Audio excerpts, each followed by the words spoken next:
Hello everyone, मैं हूं Bhupesh Paliwal. Unacademy के इस लाइव प्लेटफॉर्म पे आप सभी का स्वागत करता हूं। Welcome to Unacademy. Madhya Pradesh SI का प्रिपरेशन जो कि हमने आपसे कहा था 45 डे के अंदर हम कंप्लीट करेंगे, उसी कोर्स को, नाम क्या है हमारे कोर्स का, लक्ष्य एमपीएसआई 2020। तो उसी कोर्स में आज हम आगे बढ़ रहे हैं। ठीक, और मैं आपको बता दूं कि अभी तक हमने क्या क्या पढ़ लिया है वो मैं आपसे डिस्कस करने वाला हूँ। अभी तक हमने क्या पढ़ लिया उसके पहले मैं आपको बता दूं, 7 बजे मॉर्निंग में रूप सर क्लास लेते हैं। ठीक है, 9:30 बजे क्लास लेते हैं योगेंद्र सर मध्य प्रदेश जीके के लिए। इंग्लिश के लिए श्याम सर लेते हैं 1 बजे दोपहर में। 3:30 बजे जो क्लास में अभी आप बैठे हैं मैं लेता हूँ जीके। मैथ्स और रीजनिंग पढ़ा रहे हैं शोएब सर आपको 5 बजे। और 7 बजे जो शाम को 7 बजे डॉक्टर तरुण शर्मा सर आपको पढ़ा रहे हैं साइंस। ठीक है, तो ये सारी क्लासेस ध्यान रखना। अभी हमने क्या क्या पढ़ लिया है जीके के अंदर वो देखो। तो जो बच्चे पहली बार आज अपनी क्लास में जुड़े हैं या फिर जिन्हें नहीं पता है कि हमने इतनी सारी क्लासेस पढ़ रखी बेटा, तो करना क्या है, जब आज का वीडियो एंड हो जाएगा उसके बाद में जो जो लेक्चर मैं बता रहा हूँ ये मैंने पढ़ा दिया ऑलरेडी, यहीं पे आपको मिलेंगे। ठीक है, तो ये चेक कर लेना, ये एक बार देख लेना कौन कौन से वीडियो पढ़ा दिए मैंने। तो मैंने पढ़ा दिया है सिंधु घाटी सभ्यता।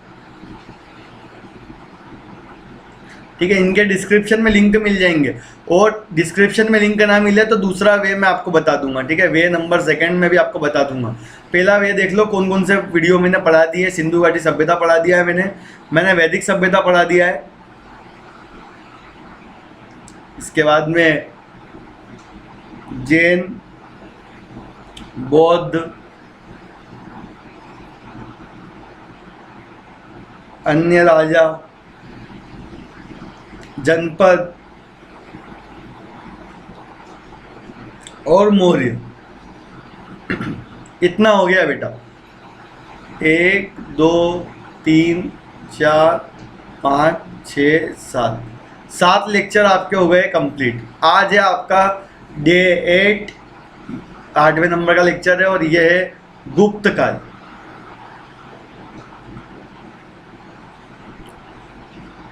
जो मोस्ट इम्पोर्टेंट है, जिसके आने के चांस सबसे ज़्यादा है, उसी पार्ट को आपको पढ़ाया जाएगा। मोस्ट इम्पोर्टेंट में आता है आपका गुप्त पीरियड या गुप्त काल।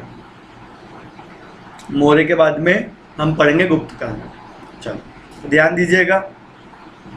वे नंबर 2 बताना था मुझे। वे तो पहला ये है कि आप इसी चैनल पे सर्च कर लो, और वे 2 तो वे 2 भी याद रखो। वे 2 का बड़ा इजी तरीका है, डिस्क्रिप्शन में लिंक दिया हुआ है टेलीग्राम का, आप लिंक से ज्वाइन हो जाओ, ग्रुप पे आ जाओ, तो आपको सारे वीडियो के लिंक मिलेंगे। साथ ही साथ जितना भी मैं पढ़ा रहा हूँ इसका पीडीएफ भी मैं वहाँ पे डालता हूँ, तो पीडीएफ भी आपको मिल जाएगा। ठीक है, पीडीएफ कोर्सेज भी आपको वहाँ पे पीडीएफ मिल जाएंगे आपको। ठीक, चलो क्लास का अगर कोई पूछे आपसे कि टाइमिंग क्या है अपनी क्लास का, तो क्लास का टाइमिंग क्या है, 3:30 बजे। यूट्यूब की क्लास का टाइम क्या अपना, 3:30 बजे। जिसको नहीं पता है वो ध्यान देना। एक अपनी क्लास का जो टाइम टेबल, बच्चे पूछते हैं मुझसे टाइम टेबल क्या है, 12 बजे दोपहर में फ्री वाला क्लास है, ये स्पेशल क्लास। इसमें होता है बेटा टेस्ट। क्या होता है इसमें, टेस्ट, अलग अलग टॉपिक का टेस्ट होता है इसमें डेली। ठीक है, 12 बजे फ्री स्पेशल क्लास, और ये लगेगी कल से 1/5/2020, मतलब कल से आपकी क्लास लगना शुरू होने वाली है 12 बजे वाली। इसके लिए रेडी रहना, आगे के अपडेट मैं आपको ग्रुप पर दूंगा। इसके बाद में रहती है अपनी क्लास 3:30 बजे। 3:30 बजे के बाद में रहेगी अपनी क्लास 4:30 तक। ठीक है, प्लस की क्लास है ये, तो ये भी ध्यान रखना। इस प्रकार से अपनी क्लास लगती है, दिन भर में 3 क्लासेस तो मिनिमम लगती है अपनी। ठीक, तो रेडी रहना है इसके लिए। चलो, प्लस सब्सक्रिप्शन अगर कोई लेना चाहे तो कूपन कोड याद है सबको, भूपेश लाइव, ये भूलना नहीं है ना, भूपेश लाइव अपना कूपन कोड है। चलो सारे बच्चे आ गए होंगे, शुरू करते हैं। गुप्तवंश क्या है अपना आज का टॉपिक, गुप्तवंश। देखो मौर्य तक पढ़ लिया था हमने। मौर्य के बाद में कल मैंने आपको मौर्य के आगे बताया था कि मौर्य के बाद में शुंग आए थे, शुंग के बाद में आया था कण्व, और कण्व के बाद में आए थे सातवाहन। चूंकि थोड़ा सा रैपिड फायर या थोड़ा सा तेज चलने वाला कोर्स है, तो आप ध्यान दीजिएगा कि सातवाहन के बाद में लगभग 300 से 400 साल का गैप है बेटा। यहाँ पे और राजा हुए, लेकिन हमारे लिए महत्वपूर्ण इतना नहीं है एसआई के लिए, क्योंकि एसआई के अंदर ये यहाँ से टॉपिक ये वाले क्वेश्चन बहुत कम आते हैं, आते ही नहीं है, ये समझो सीधे। इसके बाद में ज़्यादा का इंपॉर्टेंट है आपका गुप्त, तो इसके लिए ये गैप लिया गया है यहाँ पे एसआई के अकॉर्डिंग। और यहाँ पे आप कहाँ पहुँच गए, हम गुप्त में। ठीक, इसके अलावा अभी मैं आपको ये पूरा जितना भी पढ़ा रहा हूँ ये सारे टॉपिक क्लास पर भी पढ़ाऊँगा, तो वहाँ पे लाइव क्लासेस रहेगी, तो अगर वहाँ पे आप ज्वाइन करेंगे तो शायद से आपको और ज़्यादा क्लियर करते जाऊँगा, क्योंकि लाइव क्लासेस के अंदर डाउट भी हाथों हाथ क्लियर हो जाते हैं। चलो तो शुरू करते हैं गुप्त काल। ध्यान से देखो गुप्त काल क्या बोला है गुप्त काल के बारे में। देखो आपका है गुप्त काल। मौर्य साम्राज्य के विघटन के बाद में, मतलब मौर्य साम्राज्य जब एंड हो गया तो विघटन के बाद में लगभग 500 सालों तक कोई भी ऐसी शक्ति नहीं आई, ऐसा कोई राज्य नहीं आया जिसने मौर्यों के समान, या फिर बोल सकते हैं चंद्रगुप्त मौर्य या अशोक के समान अपने राज्य को फैलाया नहीं। आपने चंद्रगुप्त मौर्य का साम्राज्य देखा था, आपने अशोक का साम्राज्य देखा था, तो जैसा उन्होंने फैलाया था वैसा फैलाने वाला अभी तक कोई भी नहीं आया गुप्त तक। ठीक है, इस कारण से क्या बोल सकते हैं कि देखो क्या लिखा है कि मौर्य साम्राज्य के विघटन के बाद करीब 500 साल तक उत्तर भारत में कोई ऐसी शक्ति नहीं आई जिसने क्या कर दिया, पूरे इतने बड़े क्षेत्र पर कब्जा कर दिया। देखो हालांकि इस काल में अनेक राजवंश आए, राजवंश तो बहुत सारा है, लेकिन कोई भी ऐसा नहीं आया जिसकी कंपेयर हम किससे कर सके, अशोक या फिर चंद्रगुप्त मौर्य या फिर मौर्यों से कर सके। फिर क्या हुआ, देखो इस प्रकार जो ये समय शांतिमय वातावरण, मतलब इस समय ना युद्ध ज़्यादा बड़े हुए और इसी प्रकार से आराम से चलता रहा मामला। लेकिन थोड़े समय बाद में एक नया वंश उठकर आया, नाम क्या है, गुप्त। एक नया वंश उठकर आया है गुप्त। तो इसी शांतिमय वातावरण के बीच में एक नया वंश उठकर आया, नाम इसका गुप्त। और गुप्तों की विशेषता क्या है, तो देखो गुप्तों ने अपने विशाल साम्राज्य की स्थापना करी और 200 सालों तक राज किया। तो कम से कम कितने सालों तक राज किया गुप्तों ने, 200 सालों तक राज किया। अब इसके अंदर और क्या क्या खास है, देखो चूंकि इस काल में भारत ने प्रत्येक क्षेत्र में प्रगति करी, मतलब गुप्त काल की विशेषता क्या हो गई कि भारत ने हर क्षेत्र में प्रगति करी। तो हर क्षेत्र में प्रगति करी, इस कारण से क्या बोलते हैं इसको, भारतीय इतिहास का स्वर्ण काल। फेवरेट क्वेश्चन, सब लोग मेरी बात को बड़ा ध्यान से सुनना बेटा, ये एक फेवरेट क्वेश्चन है। भारतीय इतिहास का स्वर्ण काल किसे कहा जाता है, गुप्त काल को कहा जाता है। भारतीय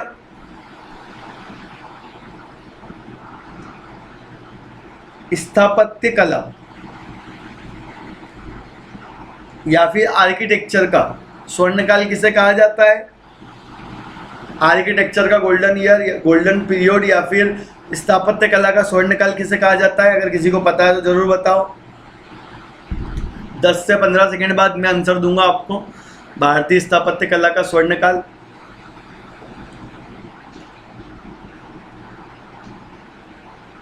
चलो ये कहा जाता है शाहजहां के काल को, जिन्होंने ताजमहल का निर्माण करवाया, शाहजहां। तो इस शाहजहां के काल को कहा जाता है स्थापत्य कला का स्वर्ण काल। आपको पता होना चाहिए कौन से काल, किस राजा के काल को कौन सा काल कहा जाता है, अगर इंपॉर्टेंट है तो। जैसे शाहजहां के काल को क्या कहा जाता है, भारतीय इतिहास का स्थापत्य कला का स्वर्ण काल। अगर इतिहास का स्वर्ण काल का है देखो बेटा, तो ये कहा जाता है गुप्त को। क्यों, क्योंकि देखो शाहजहां के काल में तो केवल स्थापत्य, मतलब मूर्ति, जो स्थान या भवन है इनका निर्माण ज़्यादा हुआ है। बट गुप्तों की विशेषता क्या है, क्योंकि इन्होंने प्रत्येक क्षेत्र में प्रगति करी, इसलिए बोलते हैं कि इतिहास का स्वर्ण काल किसको बोलते हैं, गुप्त पीरियड। अच्छा आगे बढ़ते हैं। अब गुप्त शासकों के अंदर आज हमें कितने राजाओं के बारे में पढ़ना है वो देखो। तो गुप्त काल के प्रमुख शासक, चंद्रगुप्त प्रथम, चंद्रगुप्त द्वितीय, जिन्हें क्या कहा जाता था, विक्रमादित्य। ठीक है, एक ही है ये। फिर पढ़ना है कुमारगुप्त और स्कंदगुप्त। मतलब हमें कितना पढ़ना है, चंद्रगुप्त 1, समुद्रगुप्त 2, चंद्रगुप्त द्वितीय, कुमारगुप्त और स्कंदगुप्त, इन 5 के बारे में पढ़ना है। साथ ही साथ श्रीगुप्त जो संस्थापक रहेंगे और घटोत्कच। इस प्रकार से इतने राजाओं के बारे में हमको पढ़ना है किसमें? गुप्त काल में। तो ये 7 राजा है, 7 के बारे में आज हम पढ़ेंगे। शुरू करते हैं। थोड़ा सा टॉपिक बड़ा है तो ट्राई करेंगे जल्दी खत्म कर दे, लेकिन आप लोग भी सपोर्ट करते जाना और समझते जाना बेटा, ठीक? वीडियो अच्छा लगता है, देखो 2 चीज़ें आपको मुझे बताना नहीं पड़ना चाहिए। 2 चीज़ें क्या है? अगर वीडियो अच्छा लगता है तुरंत लाइक कर दिया करो। दूसरी बात, आपके जो भी दोस्त तैयारी कर रहे हैं, ठीक है, हो सकता है आपका बहुत बड़ा सर्कल हो जो तैयारी कर रहा है, तो आप शेयर करें अपना वीडियो। ऐसा कोई ग्रुप हो अगर आपका जहाँ पे बहुत सारे बच्चे आपके साथ पढ़ाई करते हो, तो वहाँ पे अपने वीडियो शेयर किया करो, ताकि क्या है वो लोग भी देखें वीडियो को, वहाँ तक भी पहुँच पाऊँ मैं। और अगर किसी को कोई भी प्रॉब्लम चल रही, सर आपके पढ़ाने में सर ये चीज़ ऐड करो या फिर इस चीज़ को कम कर दो, तो मैं वो चीज़ भी ट्राई करूँगा आपके लिए। धीरे धीरे हम चीज़ों को क्या कर देंगे, आपके अकॉर्डिंग बनाने की कोशिश करेंगे। वैसे तो ज़रूरत नहीं पड़ेगी, पर फिर भी आप चाहे तो आप फीडबैक भी दे सकते हैं, ठीक? चलो, तो श्रीगुप्त, घटोत्कच, चंद्रगुप्त प्रथम, समुद्रगुप्त, चंद्रगुप्त द्वितीय, कुमारगुप्त और स्कंदगुप्त, ये आपके हो गए वंशावली। गुप्त काल की क्या है? ये वंशावली। सबसे पहले हमको गुप्त काल के बारे में जो इतिहास है उसकी जानकारी कहाँ से मिली है बेटा? इतिहास की जानकारी कहाँ से मिली है? तो देखो, पहला पार्ट है साहित्यिक स्रोत, मतलब जो आपके लिटरेचर से, वहाँ के जो ग्रंथ है, उस समय के ग्रंथ जो है, उससे जानकारी क्या मिली है? तो देखो, पुराण, तो ये एग्जाम में फिक्स क्वेश्चन है। विष्णु पुराण, वायु पुराण, ब्राह्मण पुराण का संबंध किससे है? गुप्त काल से। तो ये इस समय के पुराणों के अंदर जानकारी मिलती है हमको गुप्त के बारे में। देवचंद्र गुप्तम, क्या? देवचंद्र गुप्तम विशाख दत्त के द्वारा कृत है देवचंद्र गुप्तम। कालिदास के द्वारा क्या क्या है? तो मेघदूत, कुमार संभव, इन दोनों के अंदर मिलते हैं गुप्त काल के बारे में चर्चा। इसके अलावा बेटा अभिज्ञान शाकुंतलम, ठीक है, ये भी आपकी कालिदास की रचना है, लेकिन उसके अंदर गुप्त काल के बारे में जानकारी नहीं है। मेघदूत और कुमार संभव के अंदर आपको गुप्त काल के बारे में जानकारी देखने को मिलती है। इसके बाद मुच्चकटिकम, मिट्टी का खिलौना, शूद्रक के द्वारा रचित है, उसके अंदर भी गुप्त काल के बारे में जानकारी मिलती है। कामसूत्र वात्सायन ने रचा है, इसके अंदर भी गुप्त काल के बारे में जानकारी मिलती है। और चीनी यात्री, अब पहली बार जो यात्री का नाम आया है चीनी यात्री, फायान हेन्सांग। देखो बेटा, ये दोनों बहुत कंफ्यूज करते हैं, तो एक का नाम है फायान, एक का नाम है हेन्सांग। तो आप तो बस ऐसे याद रखो कि दोनों एक बार आएंगे चंद्रगुप्त सेकंड के टाइम पे, और एक आएगा आपके हर्ष के टाइम पे, हर्षवर्धन के टाइम पे। सर कंफ्यूज करता है चंद्रगुप्त के टाइम पे कौन, हर्षवर्धन के टाइम पे कौन। देखो बड़ा आसान है, H for Hiuen Tsang, H for Harshvardhan. बचा हुआ क्या हो गया? फायन कब आएगा? चंद्रगुप्त द्वितीय के टाइम पे। सिंपल हो गया, क्लियर एकदम, ठीक? भूलना नहीं है, अब कभी भी गलत मत करना। तो देखो, चीनी यात्री फायन जो आया था उसकी बुक में तो मिलता ही मिलता है गुप्त काल के बारे में, क्योंकि इसी टाइम पे आया था ये। बट हेन्सोंग जो कि हर्ष के काल में आया था, उसने भी अपनी यात्रा में लिखा है कि भारत में एक वंश रह चुका जिसका नाम क्या है? गुप्त, बहुत फेमस था ऐसी, ठीक? आया हेन्सोंग हर्ष के टाइम पे था, बाकी बुक में उसने वर्णन जरूर किया है गुप्त के बारे में। ये हो गया आपका साहित्यिक स्रोत। अब आगे देखते हैं दूसरा क्या है। दूसरा है आपका पुरातात्विक स्रोत। देखो बेटा, पुरातात्विक स्रोत का मतलब क्या है? वही पत्थर, गुफाएं, लेख, ठीक है, सिक्के, मुद्राएं, बिल्कुल स्मारक।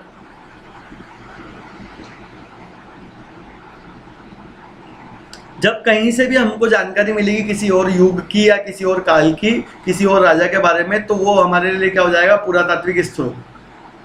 पुरातात्विक से अगर आपको कंफ्यूजन है तो सीधे सीधे आप ब्रैकेट में लिखो खुदाई से प्राप्त स्रोत, ठीक है, ज्यादा ऑथेंटिक है खुदाई वाले स्रोत। तो देखो खुदाई से प्राप्त स्रोत क्या? देखो प्रयाग प्रशस्ति। प्रयाग प्रशस्ति मतलब क्या है? एक बहुत बड़ा स्तंभ है प्रयाग में। प्रयाग प्रशस्ति मतलब होता है कि प्रयाग प्रशस्ति के अंदर जो समुद्रगुप्त है, ठीक है, उनके बारे में तारीफ करी है उनके राजवेद्र हरिसेन, ठीक है। तो ये भी मैं आपको बताऊंगा प्रयाग प्रशस्ति क्या है, उनके युद्धों के बारे में वर्णन है इसके अंदर। उदयगिरी की शिव गुफा, लेख, जूनागढ़ अभिलेख, एरन अभिलेख, सोने चांदी तांबे के सिक्के, ये सब क्या है? आपके प्रूफ है जो बताता है आपको गुप्त काल के स्वर्णिम इतिहास के बारे में। ये आपके पुरातात्विक स्रोत हुआ। तो ये दो बता दिए मैंने कि आपका इतिहास लिखा कैसे गया है, साहित्यिक स्रोत और पुरातात्विक स्रोत। अभी जो आप ये देख रहे हैं इमेज, ये जूनागढ़ का इमेज है बेटा। जूनागढ़ अभिलेख जो है बोलते हैं ना, जूनागढ़ अभिलेख रुद्रदामन द्वारा लिखित, ये वही है और इसके बारे में जानकारी है। ठीक, सबसे पहले राजा श्रीगुप्त। क्या है श्रीगुप्त के बारे में खास, वो देखो। देखो श्रीगुप्त गुप्त वंश का संस्थापक है, ये लाइन नहीं बोलना है। आप यकीन मानो 90% बच्चे अभी भी अगर उनसे पूछते हैं कि गुप्त वंश के संस्थापक कौन है, चंद्रगुप्त प्रथम। गुप्त वंश के संस्थापक कौन है, चंद्रगुप्त प्रथम नहीं, श्रीगुप्त बेटा। ठीक है, ध्यान से, श्रीगुप्त जो है वो आपके कौन है, श्रीगुप्त गुप्त वंश के संस्थापक है। उसने 240 ईस्वी से 280 तक शासन किया, मतलब 40 साल तक शासन किया है श्रीगुप्त ने। उसने महाराज की उपाधि धारण करी, ऐसा प्रतीत होता है कि उसने क्या किया। देखो क्या हुआ कि इसके पहले आप याद करो, मौर्य से लेकर यहाँ तक एक गैप बताई थी मैंने। इस गैप के अंदर क्या हुआ कि कोई भी इतना बड़ा राजा नहीं आया जिसने इतना बड़ा राज्य वापस से उस राज्य को क्या करा, स्टेबल किया हो। लेकिन श्रीगुप्त ने क्या किया,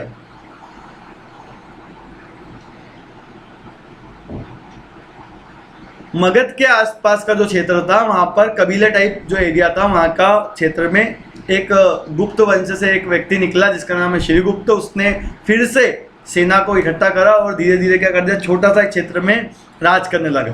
फिर धीरे धीरे क्या होगा, ये क्षेत्र बढ़ने लगेगा, यही क्या बनेगा आपका गुप्त काल। तो देखो श्रीगुप्त के बाद में इसका पुत्र आया, नाम क्या उसका, घटोत्कच।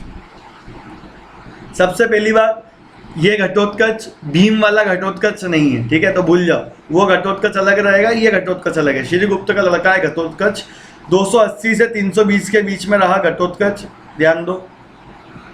अब देखो श्रीगुप्त के पुत्र घटोत्कच ने 280 से 320, मतलब इसने भी 40 साल तक राज किया, इसने भी महाराज की उपाधि धारण करी। और सबसे खास बात क्या है, तो जब घटोत्कच राजा बना तो पाटलिपुत्र मतलब पटना और उसके आसपास के क्षेत्र क्या हो गए, इनके कब्जे में आ गए।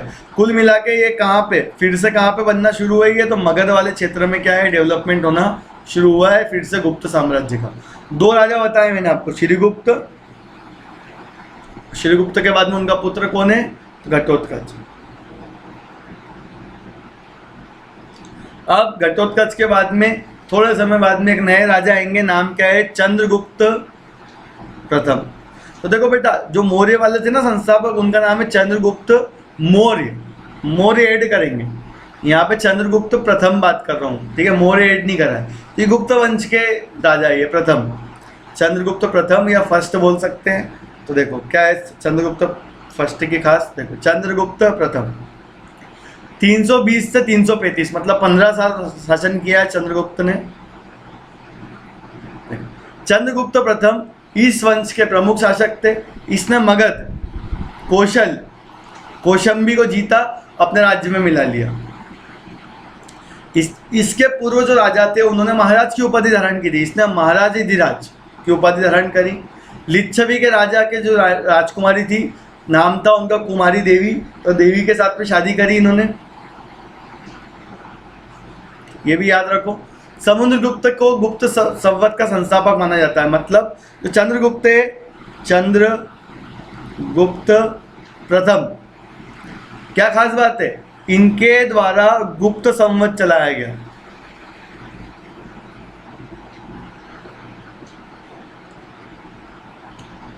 ठीक, अब अगर आपसे कोई पूछे कि गुप्त संवत किसने चलाया, चंद्रगुप्त प्रथम ने चलाया बेटा, याद रखना, ठीक है। प्रतापी राजा यहाँ पर 3 देखने को मिलेंगे, एक तो चंद्रगुप्त प्रथम, एक मिलेंगे समुद्रगुप्त और एक मिलेंगे चंद्रगुप्त द्वितीय। 3 राजा मिलेंगे गुप्त में, सबसे प्रतापी, सबसे पहले वाले यही है। इनके बारे में इतनी ही खास बात है। क्या क्या है, ध्यान से फिर से देखो एक बार, कि सबसे प्रमुख शासक है मगध, कौशंबी और कौशल जीत लिया, महाराज अधिराज की उपाधि धारण करी, लिच्छवी की रानी या राजकुमारी से शादी करी, देवी से, और गुप्त संवत चलाना। मोस्ट इंपॉर्टेंट तो क्या है यहाँ से जो एग्जाम में आएगा, गुप्त संवत किसके द्वारा चलाया गया, चंद्रगुप्त प्रथम के द्वारा गुप्त संवत चलाया गया। अब चंद्रगुप्त का लड़का या चंद्रगुप्त का जो बेटा है वो कौन हुआ, समुद्रगुप्त। चंद्रगुप्त का बेटा बोल सकते हैं, कौन है, समुद्रगुप्त। एक मिनट,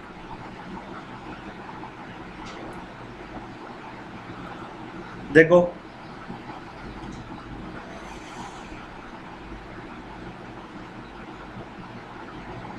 सबसे पहले हमने श्रीगुप्त देखा, संस्थापक थे श्रीगुप्त, ठीक, महाराज की उपाधि धारण करी श्रीगुप्त ने। इसके बाद में आया घटोत्कच,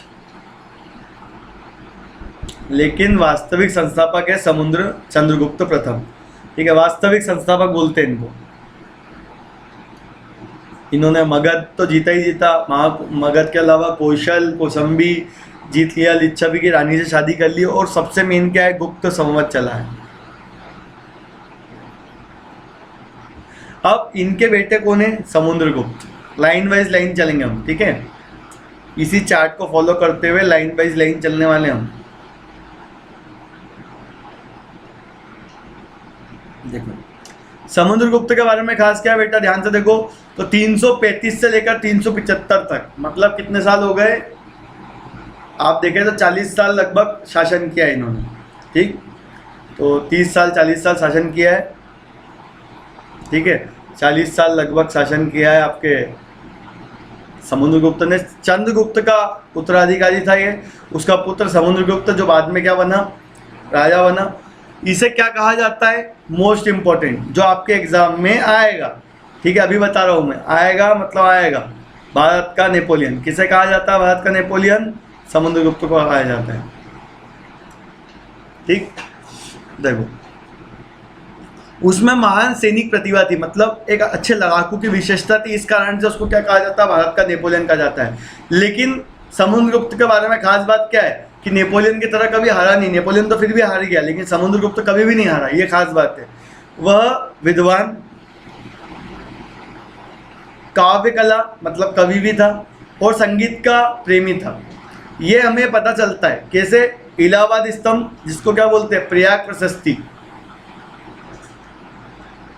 मुद्रा मतलब सिक्कों के अंदर उसको जो समुद्रगुप्त का जो इमेज मिला है वो कैसे मिला है, वीणा बजाते हुए। तो कुल मिलाकर जब मतलब ये बताता है, देखो आप समझना मेरी बात को, मान के चलो कि आपको मान के चलो आपको गेम खेलना बहुत पसंद है बेटा, ठीक है, कल को आप देश के प्रधानमंत्री बन जाते हो, तो आप सिक्के जो नोट छप रहा है उस पे से आप महात्मा गांधी का इमेज हटाकर खुद का फोटो लगा रहे हो, गेम खेलते हो, ठीक है, ऐसा लॉजिक है। तो ऐसा ही क्या है कि ये जो समुद्रगुप्त है, इन्होंने जो मुद्रा छपाई है, मुद्रा बनवाई है, प्रिंट करवाई है, उस मुद्रा के ऊपर ये वीणा बजाते हुए फोटो है। तो वीणा बजाते हुए फोटो डाला, मतलब इनको संगीत से क्या है, प्रेम। तो ये हो गया एक पॉइंट, संगीत से प्रेम। और दूसरा क्या है, विद्वान था ये, और काव्य कला के लिए क्या था, बहुत ही काव्य कला के लिए क्या था, एक तरीके से संरक्षक था। तो ये बात हमको कहाँ से पता चलती है, सिक्कों से पता चलता है कि संगीत का प्रेमी था। और इलाहाबाद प्रशस्ति, अब इलाहाबाद प्रशस्ति का मतलब क्या है वो बताता हूँ, सुनो। इलाहाबाद का स्तंभ, इलाहाबाद प्रशस्ति या फिर प्रयाग प्रशस्ति कहा जाता है इसको। यहाँ पे एक बहुत बड़ा स्तंभ है जिसका निर्माण किसने करवाया था, हरिसेन। देखो यहाँ देखो, हरिसेन, इसने निर्माण करवाया था। ये कौन था, तो ये समुद्रगुप्त का कवि था, इतना क्लियर है। अब समुद्रगुप्त का कवि हरिसेन, हरिसेन ने क्या करा है, उस खंबे या उस पिलर के ऊपर समुद्रगुप्त के बारे में वर्णन किया गया, उसकी तारीफ की गई है कि लाइक हमारे राजा, देवों के देव राजा हमारे समुद्रगुप्त ने इतना इतना जीत लिया, समुद्रगुप्त ने इतना इतना दान कर दिया, समुद्रगुप्त ने ये कर दिया, मतलब एक तरीके से समुद्रगुप्त की तारीफ की गई है। तो इसके लिए कहा जाता है उसको प्रयाग प्रशस्ति, मतलब तारीफों का पुल बंधा हुआ है वहाँ पे समुद्रगुप्त के लिए, याद रखना। किसने करी है, हरिसेन के द्वारा। कहाँ पर है, इलाहाबाद में। बार बार आता है ये प्रयाग प्रशस्ति में किसका वर्णन है, समुद्रगुप्त का वर्णन है। ये फेवरेट क्वेश्चन एग्जाम का, भूलना नहीं है बेटा, ठीक है। इसके अलावा इसके काल में, समुद्रगुप्त के काल में कौन कौन था राज्य में, तो हरिसेन, वसुबंधु, ये सभी समुद्रगुप्त के काल के अंदर इसके राज्य में मौजूद थे, संरक्षण में थे ये सब। आगे, चक्रवर्ती बनने के लिए उसने अन्य राज्यों पर अपना नियंत्रण किया। मतलब चक्रवर्ती बनने के लिए मतलब चारों दिशाओं को जीतने के लिए बहुत युद्ध किए समुद्रगुप्त ने, तभी तो भारत का नेपोलियन कहा जाता है। तो ये रहा आपका समुद्रगुप्त के बारे में खास बातें। आगे बढ़ने से पहले मैं आपको बता दूं, फ्री मॉक टेस्ट देखो अभी होने वाला है, फ्री मॉक टेस्ट, ठीक है। आपको करना क्या है इसके लिए, फ्री मॉक टेस्ट के लिए, अगर किसी को नहीं पता है इसके लिए करते क्या है, फ्री मॉक टेस्ट के लिए क्या करना पड़ता है वो अगर किसी को नहीं पता है तो मैं बता देता हूँ। आप डाउनलोड करो ऐप, ठीक है, प्ले स्टोर में मिल जाएगा आपके। डाउनलोड करने के बाद में उसमें आएगा आप कौन सी स्ट्रीम या किस चीज़ की तैयारी कर रहे हैं, तो डालो MPPSC और व्यापम। जैसे आप MPPSC व्यापम डालेंगे तो आप एलिजिबल हो जाएंगे इस वाले फील्ड में, फिर टेस्ट दे सकते हैं। टेस्ट ये फ्री है बेटा, कैसा है, फ्री है, फ्री ऑफ कॉस्ट है। मॉक टेस्ट कैसा है, फ्री टेस्ट है बेटा, और जब फ्री टेस्ट है तो वो तो देना बनता है। ठीक, अब आप लोग बोलते थे सर फ्री नहीं होता टेस्ट, तो फ्री में रखा है टेस्ट ये वाला। अब फ्री वाला टेस्ट दीजिए ताकि इसके अंदर क्या है आपको जानकारी मिलती रहे। इसके अलावा अगर प्लस लेना चाहते हो, देखो फ्री वाला तो फ्री वाला कॉलम था, बाकी प्लस अगर लेना चाहते हो आप तो देखो ये मेरे कोर्स चल रहे हैं दो, एक तो चल रहा है MPG के और एक चल रहा है हमारा क्लाइमेट बायोडाइवर्सिटी। क्या है ये वाला कोर्स आपका, तो ये कोर्स आपका सिंपल लैंग्वेज में अगर कहूँ तो आपका है ये जल, वायु और जैव विविधता।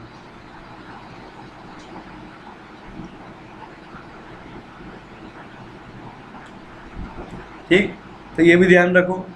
आगे बढ़ते हैं। ये अगर लेना चाहो तो प्लस लेना पड़ेगा, इसके लिए कैसे लेते हैं वो बताऊंगा। साथ ही टेस्ट की बात करें, आपके आंसर राइटिंग चेक करने की बात करें, लेक्चर आपके लिए बनाने की बात करें, तो ये आपके लिए MP की टॉप एडुकेटर आपके लिए बनाते हैं। अगर आप किसी भी शहर से हो, अगर आपको थोड़ा बहुत जानकारी रहा हो MP के बारे में कि MP के अंदर कौन किस फील्ड में एक्सपर्ट है, तो आप देखेंगे कि सारे एक्सपर्ट जो है वो आपके सामने एक ही स्क्रीन पर है। ठीक है, सारे एक्सपर्ट एक ही जगह अनअकैडमी में ही है, आपको पता है ये बात। ठीक है, अलग अलग क्षेत्र में सभी लोग अलग अलग फील्ड में हैं, अलग अलग शहर है सबका, लेकिन सब अपने अपने शहर से ही कंडक्ट कर रहे हैं क्लासेस को। आप लोगों के लिए तो आप सबके शहर में नहीं जा सकते, लेकिन कहीं ना कहीं एक ही जगह बैठ के सबको देख सकते हैं। ये फैसिलिटी दी है आपको अनअकैडमी ने। ठीक, तो ये चार्ट भी देख लेना, टॉप एडुकेटर चार्ट है ये। ठीक, तो आगे बढ़ते हैं। चंद्रगुप्त द्वितीय, तो देखो बेटा श्रीगुप्त पढ़ा हमने, घटोत्कच पढ़ा, चंद्रगुप्त प्रथम पढ़ा हमने, समुद्रगुप्त पढ़ा, 4 पढ़ लिए हमने। बच्चे कितने, 3 बच्चे। मैंने बताया ना केवल 7 पढ़ना है, 3 बच्चे हैं। अब चंद्रगुप्त द्वितीय के बारे में देखते हैं क्या खास बात है। एक सेकंड रुको।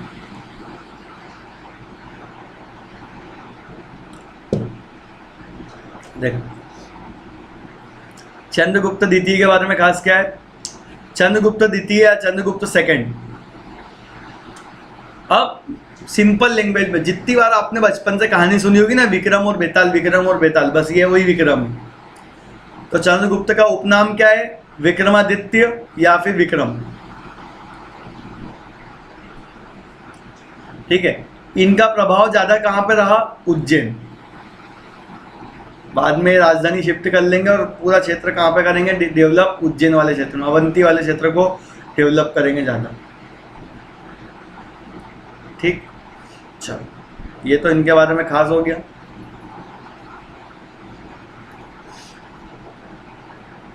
अब आगे बढ़ते हैं। देखो समुद्रगुप्त का उत्तराधिकारी उसका पुत्र चंद्रगुप्त द्वितीय बना, जिसका उपनाम या फिर निकनेम क्या है, विक्रमादित्य। हमारे इतिहास में जिसको नहीं पता है, जो बच्चे क्लास में बैठे, बेटा इतिहास में 14 विक्रमादित्य बने।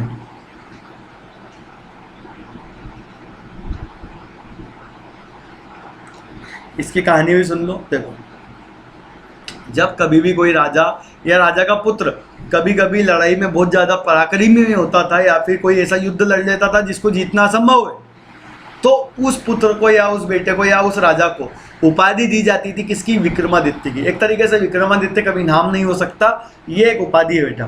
तो चंद्रगुप्त द्वितीय जो था, इसके पास भी ये उपाधि थी, नाम क्या है, विक्रमादित्य, विक्रम आदित्य। विक्रमादित्य को जब आप तोड़ेंगे तो क्या बनेगा, विक्रम आदित्य। मतलब जिसने युद्ध में कैसा पराक्रम दिखाया, विक्रम दिखाया, मतलब एक ऐसा पराक्रम दिखाया जिसको देखकर सबकी आंखें खुली रह गई, इसलिए इसे कहा जाता है विक्रमादित्य। इतिहास में कितने विक्रमादित्य, 14 है, याद रखना। उसमें से एक कौन है, चंद्रगुप्त द्वितीय। एग्जाम्पल के लिए आपको बता दूं, एक विक्रमादित्य और हेमू, अकबर और हेमू की लड़ाई हुई थी ना, पानीपत का दूसरा युद्ध, पानीपत का दूसरा या सेकंड युद्ध हुआ था 1556 में अकबर और हेमू के बीच में। तो जो हेमू था ये भी विक्रमादित्य था बेटा। ठीक है, गलती से हार गया था, आंख में तीर लग गया था उसके, नहीं तो वो लड़ाई शायद हेमू जीत जाता। ठीक है, इतिहासकारों ने यही कहा है कि हेमू की सेना भी बड़ी थी, हेमू भी जीत रहा था हेमू, पर तीर इसके आंख में लग जाता है, इस कारण से ये हार जाता है। ठीक, चलो आगे बढ़ते हैं। वह गुप्त राजवंश का क्या था, महान शासक था, कौन, आपका चंद्रगुप्त द्वितीय। वह महान विजेता और प्रशासक था। उसने अपने पिता के साम्राज्य में मालवा और गुजरात को भी क्या कर दिया, शामिल कर लिया, ये जीत लिया। बाद में जो अवंती है, मध्य प्रदेश का अवंती है जो उज्जैन है, उसी क्षेत्र पर क्या किया, राज किया अधिकतर टाइम। इसका प्रशासन अत्यंत कल्याणकारी था और सांप्रदायिक नहीं था, मतलब जातिवादी इसके अंदर बहुत ही कम था।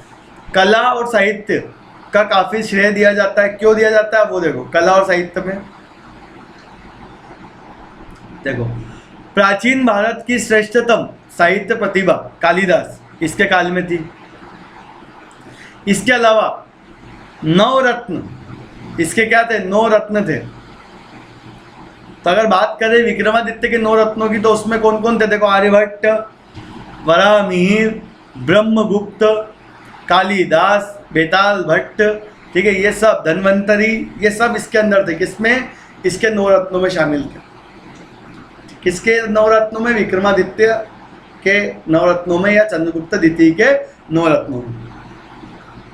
एग्जाम में क्या आता है कि कालिदास का संबंध किससे था, तो ये तो सबको पता है, लेखक आर्यभट्ट, वराहमिहिर, ब्रह्मगुप्त गणिताचार्य और नक्षत्र वैज्ञानिक थे ये। धन्वंतरी, ये बहुत बार पूछा है, क्यों, धन्वंतरी के नाम से सबको क्या लगता है, धन, और धन से सब क्या समझते हैं कि शायद से ये कौन होंगे, मुनीम होंगे, या फिर पैसे वैसे को देखने वाले, या फिर बोल सकते हैं टैक्स लेने वाला होगा। लेकिन धन्वंतरी कौन है, आयुर्वेद में था, चिकित्सा से संबंधित है धन्वंतरी, आयुर्वेद से संबंधित है, ठीक है। चीनी यात्री कौन आया था, फायन, मैंने बताया था ना, देखो फायन एफ वाला आएगा चंद्रगुप्त मौर्य के, चंद्रगुप्त द्वितीय के टाइम पे, और हैंसोंग वाला एच वाला आएगा हैंसोंग के टाइम पे। तो फायन आया था इसके काल में भारत, और भारत आने के साथ साथ मालवा भी घूमा था, मालवा क्षेत्र भी देखा था, मध्य प्रदेश का मालवा भी देखा था फायन ने। और मालवा देखने के बाद में क्या बोला था फायन ने कि विश्व की सबसे अच्छी जलवायु कहाँ पर है, मालवा में। सबसे उत्तम जलवायु या श्रेष्ठ जलवायु कहाँ पर है, मालवा में, याद रखना। आगे बढ़ते हैं, कुमारगुप्त। अब चंद्रगुप्त जो द्वितीय है, इसका पुत्र कौन आए, कुमारगुप्त। क्या खास बात है कुमारगुप्त की, वो देखो यह चंद्रगुप्त द्वितीय का पुत्र तथा उत्तराधिकारी था, मतलब चंद्रगुप्त द्वितीय विक्रमादित्य का पुत्र था ये। इसका शासन शांति समृद्धि के साथ व्यतीत हुआ या बीता। इसने देखो उसके अनेक विरोध हुए उसके, और उसने क्या कर दिया, सबको दबा दिया। तो इसके बाद में इसको कौन कौन सी उपाधि मिली, परम देवत, परम भट्टारकर, महाराज अधिराज, अश्वमेघ, महेंद्र, महेंद्र आदित्य, श्री महेंद्र, महेंद्र सिंह। अब इतने सारे नाम क्यों याद करने पड़ेंगे, रीजन क्या है, क्योंकि कुमारगुप्त ने 2 बार क्या करवाया है, अश्वमेघ यज्ञ। देखो नाम ध्यान से देखो, अश्वमेघ महेंद्र, महेंद्र द्वितीय, महेंद्र मतलब नाम इसका एक निकनेम क्या है, महेंद्र भी है, और इसने अश्वमेघ यज्ञ 2 बार करवाया है। तो इस कारण से क्या है, कुमारगुप्त का अगर एग्जाम में आता है तो केवल 2 बातें इससे इंपॉर्टेंट है जो आपके एग्जाम में आ सकती है।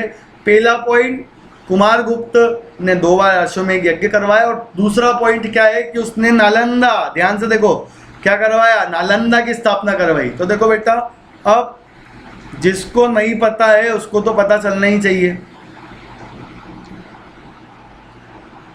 देखो तो ये आपका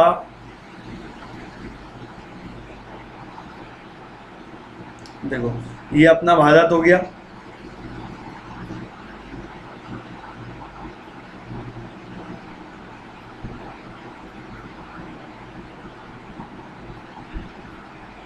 ठीक है, ऐसा कुछ दिखता है हमारा भारत। अब क्या है, ये आपका पाकिस्तान, ठीक है। तो यहाँ पर था बेटा तक्षशिला, क्या था यहाँ पे,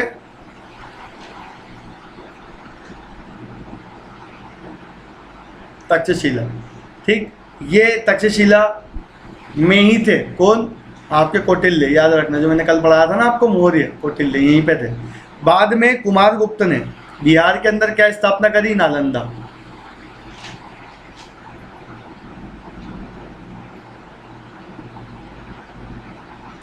याद रखना, तो नालंदा की स्थापना किसने करी, कुमारगुप्त ने, भूलना नहीं है, ठीक। पहले क्या था, सभ्यता, पहले आपको याद होगा कि सभ्यता जब मैंने पढ़ाया था तो मैंने बताया था कि जो सभ्यता वाला पार्ट है पहले इधर से बढ़ना शुरू हुई, धीरे धीरे नीचे की तरफ आई। जब धीरे धीरे यहाँ पे पॉपुलेशन क्या हो गया, डेंस हो गया, तो सघन हो गया, डेंस हो गया, तो लोगों को ऊपर जाकर पढ़ना दूर पड़ता था, इसलिए यहीं पे स्थापना कर दी कुमारगुप्त ने नालंदा विश्वविद्यालय की।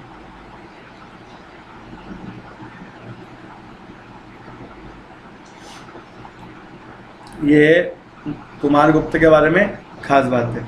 चलो आगे बढ़ते हैं। अब स्कंदगुप्त, कुमारगुप्त के बाद में कौन आया, स्कंदगुप्त। देखो क्या लिखा है, यह गुप्त वंश का अंतिम राजा, अंतिम शासक है, लास्ट है। इसके शासन काल में हुनों ने आक्रमण किया था गुप्तों पर। देखो बेटा, हर वंश में क्या हुआ हमने लाइन से देखा, श्रीगुप्त, घटोत्कच, चंद्रगुप्त प्रथम, समुद्रगुप्त, चंद्रगुप्त सेकंड, कुमारगुप्त, और लास्ट में कौन आया, स्कंदगुप्त। अब स्कंदगुप्त जब आया तो इसके काल में क्या हुआ, हुनों ने आक्रमण कर दिया। अब ये हुन कौन है, तो देखो हुन क्या थे, कुछ क्षेत्र के लोग थे जो आपके मध्य एशिया के लोग थे और बहुत ही गंदी तरीके से रहते थे, केवल युद्ध करना जानते थे। तो इन्होंने आक्रमण कर दिया था स्कंदगुप्त का काल में।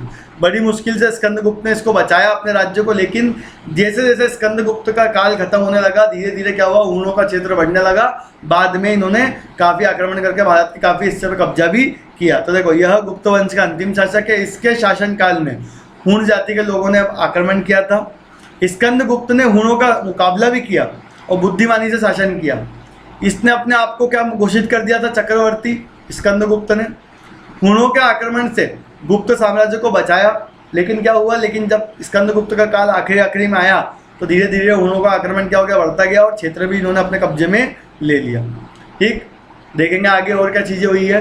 गुप्त वंश में इतना ही था। अभी आप देखेंगे हम इसको स्वर्णकाल क्यों कहा जाता है, स्वर्णकाल के लॉजिक देखेंगे अब हम। ठीक है, चलो इसके अलावा देखो, अभी तक अगर आपने ऐप डाउनलोड नहीं किया बेटा, डाउनलोड कर लो, क्योंकि घर से पढ़ाई मैंने पहले भी बताया है, सारी फैकल्टी को एक साथ अगर आपको देखना है एक ही जगह पे, तो वो प्लेटफॉर्म है आपका अनअकैडमी।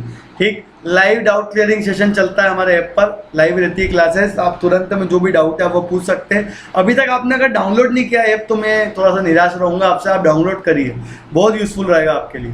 ठीक है, 70 रुपीज़ पर डे इसका चार्ज रहता है। स्ट्रक्चर्ड लाइव क्लासेस है और EMI ऑप्शन भी क्या कर दिया है, इंट्रोड्यूस कर दिया गया है। अगर कोई बच्चा लेना चाहता है सब्सक्रिप्शन, तो देखो बेटा यहाँ पे ये जो कॉलम दिख रहे हैं, ये आपसे पूछता है कि आपको कितने मंथ का चाहिए। आप जब देखेंगे तो आपको सबसे ज़्यादा कंफर्टेबल रहेगा 12 मंथ का। तो 12 मंथ का रहता है 7000 का। मैं एग्जांपल दे रहा हूँ 12 मंथ का। अगर आप 1 मंथ का लेना चाहे तो वहाँ पर भी डिस्काउंट मिल जाएगा, लेकिन अगर आप देखेंगे प्राइस का तो आपको 12 मंथ वाला थोड़ा ईजी लगेगा। 12 मंथ वाले में करना क्या है, यहाँ पर पुट करना है आपको रेफरल कोड भूपेश लाइव। देखो ऐसे पड़ रहा है 7000 का, लेकिन जैसे ही भूपेश लाइव पुट किया, प्रोसीड टू पे किया, तो कितने का हो जाएगा ये 6300। तो 7000 बन जाएगा आपका 6300। 700 का क्या हो गया लेस। देखो बेटा प्लेटफॉर्म पे आपके लिए दो चीज़ है, एक है स्पेशल क्लासेस। ठीक है, स्पेशल क्लासेस वो होती है फ्री, ये तो अटेंड करना ही है, फ्री होती है। और प्लस की जो क्लासेस है मेरी, जो मैंने बताया व्यवस्थित कोर्स हमारा, उसके लिए अगर आपको लेना है तो उसके लिए लेना पड़ेगा आपको प्लस सब्सक्रिप्शन, जो मैंने अभी बताया। ठीक है, तो जो बच्चे अभी ले सकते हैं वो ज़रूर लीजिएगा, और जो अभी एलिजिबल नहीं है या अभी कोई भी प्रॉब्लम चल रहा है XYZ, तो आप स्पेशल क्लास तो लेना शुरू करो, फिर धीरे धीरे प्लस तो आप ले ही लोगे अपने आप ही। ठीक, चलो आगे बढ़ते हैं। अब स्वर्णकाल क्यों कहते थे, देखो भारत का स्वर्णकाल गुप्त काल को कहा जाता है। क्यों, क्योंकि देखो इस अवधि में शांति, समृद्धि, चतुर्मुखी विकास हुआ। यहाँ पे हमारे देश के अंदर, इतिहास के अंदर काफ़ी सारी कला, विज्ञान, साहित्य, वास्तुकला, इसके भी निर्माण हुए। उच्च कोटि का शासन प्रणाली देखने को मिली। ठीक है, कौन है इस समय राजा, चंद्रगुप्त सेकंड, विक्रमादित्य राजा इस समय। उनके राज्य में, उनके शासनकाल में कैसा देखने को मिला, उच्च कोटि की शासन व्यवस्था देखने को मिली। ये विशेषता है, शासन उच्च कोटि का हुआ, उन्नति हुई, उद्योगों की उन्नति हुई और कृषि की उन्नति हुई। इस कारण से क्या कहते हैं इसको, भारत का स्वर्ण काल कहा जाता है, गुप्त काल को, ध्यान रखना। आगे देखो हुनों के बारे में क्या खास है। देखो हुन जो थे एशिया, मध्य एशिया के अंदर बर्बर लड़ाकू जाति के लोग थे। मतलब होता है ना, जैसे आपने बाहुबली के अंदर देखा होगा, ठीक है, याद है ना, कालके की सेना, उस प्रकार के कुछ लोग थे ये। ठीक है, बर्बर थे ये लोग, लड़ाकू जाति के लोग थे, केवल लड़ना चाहते थे। तो देखो जिन्होंने गुप्त काल पर आक्रमण किया, उनके आक्रमणों के कारण गुप्त की शक्ति कैसी हो गई, क्षीण हो गई, टूट गई, बिखर गई, और इसी के कारण भारत की जो क्षेत्र थे वो कैसे हो गए, छोटे छोटे टुकड़े में डिवाइड हो गए।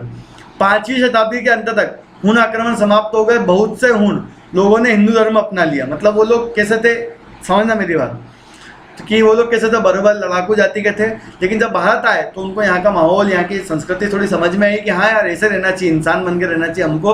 तो धीरे धीरे क्या हुआ, तो उन लोगों ने हिंदू धर्म को अपना लिया, और आगे जाकर बहुत सारे राजपूत, जाट और गुर्जर जाति के जो लोग हैं उसके अंदर आपको हूण जाति के प्रमाण देखने को मिलते हैं। ठीक है, वहाँ पे बहुत सारे जो लोग हैं उसके अंदर, उन्हीं राजपूत जाति के अंदर बहुत सारे हूण, जाट जाति के अंदर, जाट जो है, गुर्जर जो है, उसके अंदर आपको हूणों के प्रमाण देखने को मिलते हैं। क्लियर है इतना? तो ये आपको हूणों को लेकर जो प्रमाण थे वो हुए कंप्लीट। तो इस प्रकार से सेगमेंट रहा। आई थिंक मज़ा आया होगा आप सब लोगों को। लाइक करके जाना वीडियो को, अगर पसंद आया तो चैनल को सब्सक्राइब कर लीजिए अगर अभी तक नहीं किया है तो। वीडियो को लाइक करें, शेयर करें, दोस्तों में शेयर करें, कमेंट करके जाए जो भी मैंने प्रश्न पूछे वो।